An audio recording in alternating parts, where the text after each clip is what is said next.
Hi friends, welcome back to our YouTube channel. Thinking about working in the Schengen area in 2025? Whether you are already in Europe or from outside the European Union, navigating the work visa process could be confusing.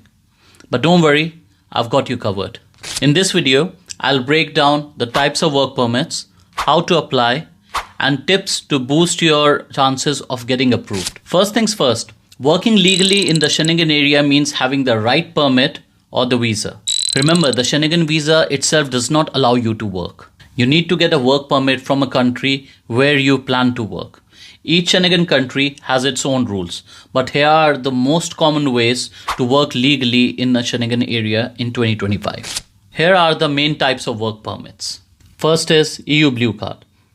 Best for highly skilled workers earning at least 1 to 1.5 times the average salary in a country, available in most Schengen countries.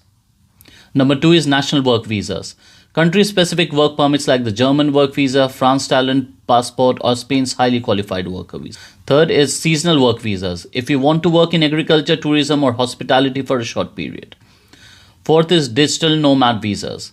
Countries like Portugal, Spain, and Estonia offer these to remote workers, but they don't allow you to take local jobs. Fifth is self-employment and business visas, if you want to start your own business or freelance legally. Now let's go over how to apply for a work visa legally in 2025. First, find a job offer. Your employer will often need to sponsor your visa. Number 2 is check visa requirements. Visit the official embassy website of the country where you'll work. Number 3, prepare your documents. Usually includes a valid passport, job contract, proof of qualifications, and financial stability. Fourth is apply for a work permit. Your employer may need to submit a document to the local labor office. Fifth is apply for a national visa. Once your permit is approved, apply at your home country's embassy. Sixth is attend an interview. Some countries require an in-person visa interview. Seventh is move and register. After arrival, register with the local authorities to get your residence permit. Here are some expert tips to increase your chances of approval. Apply for jobs in high-demand fields like IT, engineering, healthcare, and construction.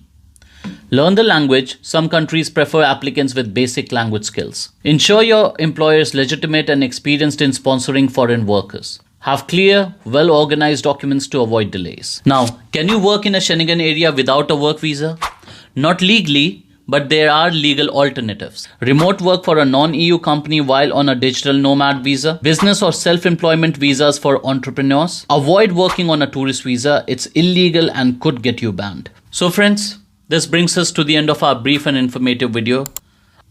If you got value out of this video, please like, share, and comment the video. And for more information, log on to our website. We'll mention the link in the description below. Thank you for watching this video. This is Ashutosh Jha signing off. Until next time.